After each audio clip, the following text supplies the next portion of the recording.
안녕하세요. 저는 방구석 헤지펀드 매니저 라일라입니다. 저는 미국에서 데이터 사이언티스트로 일하고 있는데요.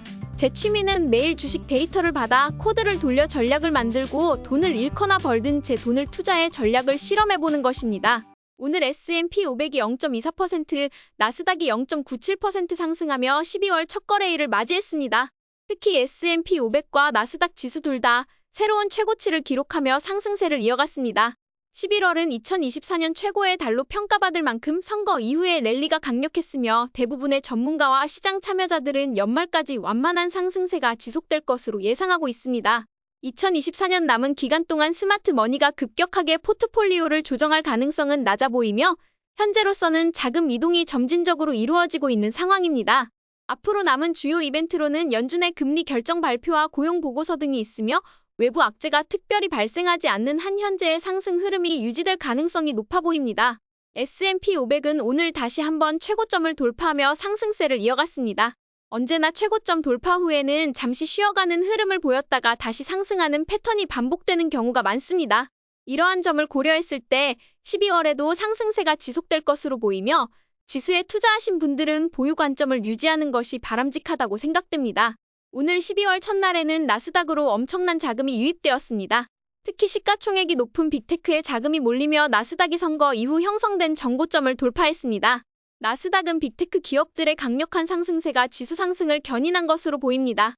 그동안 핀테크 기업들이 조정을 받으며 쉬어갔던 만큼 이번 주에는 알고리즘 트레이딩을 통한 자금이 다시 유입되면서 시장이 순환 상승을 이어가는 모습입니다. 반면 다우 지수는 오랜만에 하락했습니다. 다우 지수는 하락이 시작되면 하락 추세가 이어지는 경향이 있습니다. 따라서 하락이 마무리되고 다시 상승 전환할 때 매수하는 것이 좋다고 생각합니다. 러셀 2000 지수는 선거 이후 계단식 돌파를 보였습니다. 이후 다시 한번 돌파를 성공했습니다. 일반적으로 한번 돌파 후에는 횡보를 거친 뒤 재차 돌파하는 패턴을 보입니다. 현재는 정책적으로 세금이나 규제 완화가 이루어지지 않았기 때문에 시간이 더 필요할 것으로 보입니다. 이러한 상황에서는 스윙 트레이딩으로 접근하는 것이 좋다고 생각합니다. 현재 시장 심리는 탐욕적인 상태입니다. 그러나 모든 종목이 오르는 시장이 아니라 정책적으로 수혜를 받거나 실적이 좋은 기업들 위주로 자금이 몰리고 있습니다. 따라서 아직은 멜탑이 도래하지 않은 것으로 보입니다. 역시 오늘도 시장 방향성은 대세 상승장에 있다는 것을 보여주고 있습니다. 따라서 현재로서는 보유 관점을 유지하며 주식 비중을 80%에서 100%로 유지하는 것이 가장 적절해 보입니다. 물론 이 상승 신호가 언제까지 지속될지는 알 수 없습니다. 하지만 신호가 유지되는 동안에는 추세를 따라가고 시장의 방향이 바뀌는 순간 우리도 유연하게 전략을 조정하면 됩니다. 얼마나 단순하고도 효과적인 접근 방식입니까? 그때까지는 현재의 상승장을 긍정적으로 바라보며 보유 관점을 유지하는 것이 현명한 투자 전략이라고 생각합니다. 원자재들은 현재 뚜렷한 추세를 보이지 않고 계속해서 횡보를 이어가고 있는 것으로 보입니다. 추세가 명확히 형성될 때까지는 관망하며 지켜보는 것이 좋다고 생각합니다. 금리는 지난주부터 하락 추세로 전환된 모습을 보여왔습니다. 여전히 하락세가 이어지고 있는 것으로 보이지만 곧 있을 연준의 금리 결정 발표에 따라 금리가 어떻게 변할지는 누구도 확신할 수 없는 상황입니다. 다만 하락 추세가 지속된다면 소형주와 주식시장 전반에 긍정적인 심리가 이어질 가능성이 큽니다. 하지만 금리가 큰 폭으로 하락할 가능성은 낮아 보이기 때문에 채권 투자에는 신중을 기해야 한다고 생각합니다. 현재 시그널로 보면 TLT는 200일 이동평균선을 돌파했습니다. 이는 일반적으로 최초의 매수 신호로 간주되는 상황입니다. 장기채 금리가 추가 하락할 것으로 예상하며 상승세를 이어갈 것이라고 믿는 투자자들에게는 이번 신호가 긍정적으로 보일 수 있습니다. 다만 다시 상승 곡선을 타기 전에 추가적인 확인이 필요할 것으로 보입니다. 비트코인의 경우 10만 달러를 돌파할 가능성에 대한 기사가 많이 보도되고 있지만 현재는 횡보하는 모습을 이어가고 있습니다.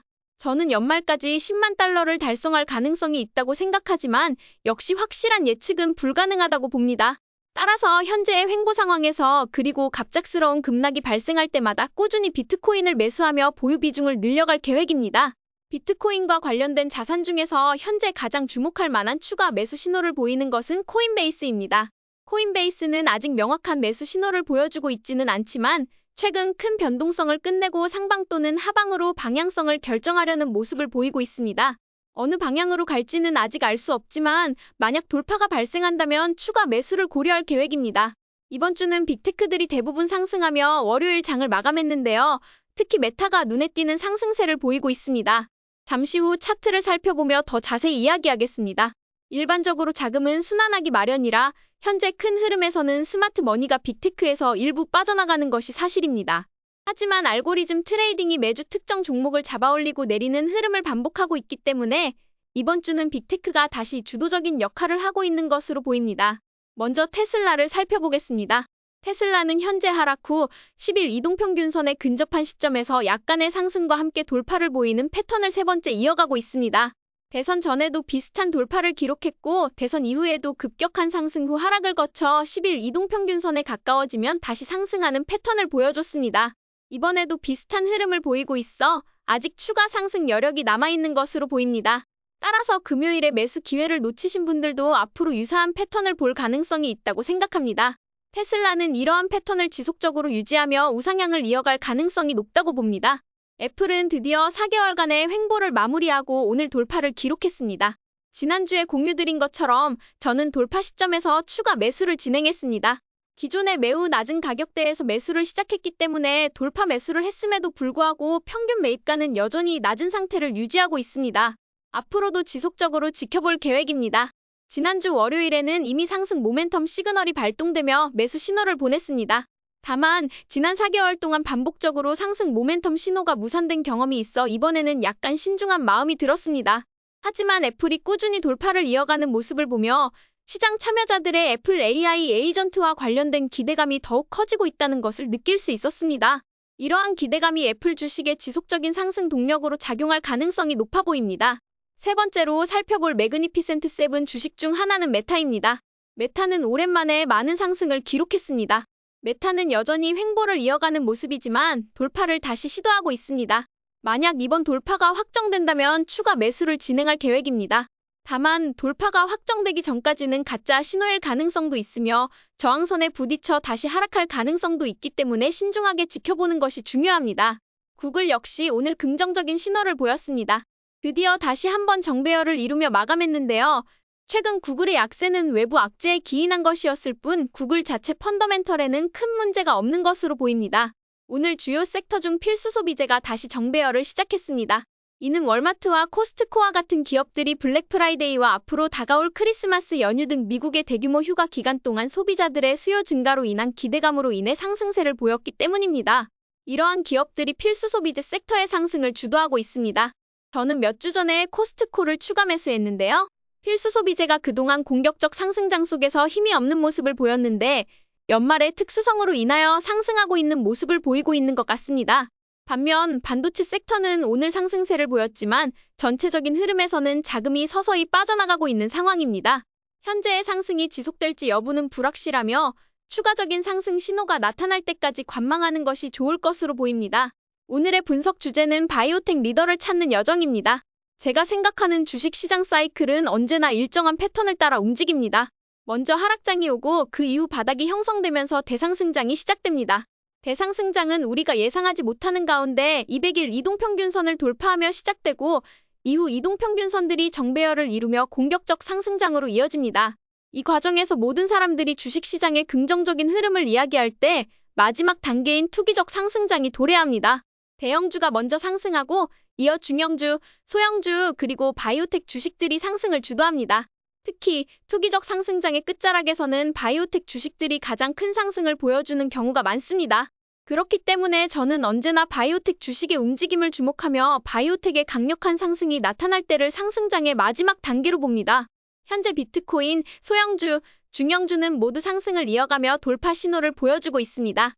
반면 아직 돌파하지 않은 마지막 그룹이 바이오텍이라는 점에서 이들의 움직임을 유심히 살펴보고 있습니다. 이는 투기적 상승장의 마지막 하이라이트라고 할 수 있기 때문입니다. 최근 바이오텍 주식들은 선거 이후 큰 폭의 하락세를 보였습니다. 11월 중순부터는 다시 서서히 상승세를 보이며 저항선을 돌파하려는 시도를 이어가고 있습니다. 그러나 바이오텍 섹터 전체를 살펴보면 헬스케어 섹터에 대한 시장 참여자들의 심리는 여전히 부정적인 상황입니다. 예를 들어 일라이 릴리, 노보 노르디스크 머크 등 주요 헬스케어 주식들은 최근 하락세를 면치 못했습니다. 이런 하락세는 현재의 강세장에서 기회비용을 발생시키는 요인이 될 수 있습니다. 그럼에도 불구하고 바이오텍 섹터 내부를 세분화해보면 일부 기업들은 선거 이후에도 지속적으로 상승세를 유지하고 있는 것을 알 수 있습니다. 저는 특히 실적이 우수하고 신약 개발에 앞장서고 있는 기업들에 주목하고 있습니다. 바이오텍의 핵심은 신약 개발과 기술력의 혁신성에 있습니다. 특히 희귀 질환에 대한 신약 개발 능력을 보유한 기업들이 더 높은 가능성을 가지고 있다고 생각합니다. 앞으로도 바이오텍 섹터 내 유망한 기업들을 찾아 그들의 강점과 성장 가능성을 분석하며 계속해서 정보를 공유드리도록 하겠습니다. 오늘부터는 제가 사용하는 모델들에게서 발생한 매수 시그널들을 더 자세히 공유드리고자 합니다.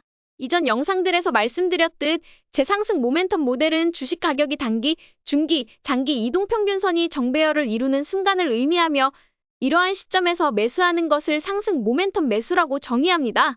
오늘 매수 시그널이 발생한 세 가지 종목을 소개드리자면 구글, 필수 소비재 섹터, 그리고 GTLS라는 회사입니다. 다만 시그널이 왔다고 해서 무조건 매수하는 것이 정답은 아닙니다. 하지만 이런 원칙을 반복적으로 실행하다 보면 원칙에 입각한 매수와 매도가 장기적으로 우위를 점할 수 있다는 점을 다시 한번 강조드리고 싶습니다. 저는 이 전략을 실행하며 여러분께도 지속적으로 공유드리고 있습니다.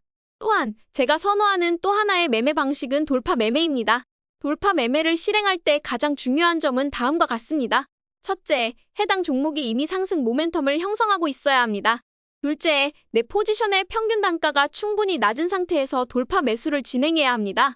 이는 횡보를 마친 주식이 본격적인 상승세를 시작할 가능성이 있는 시점을 찾아 매수하기 위함입니다.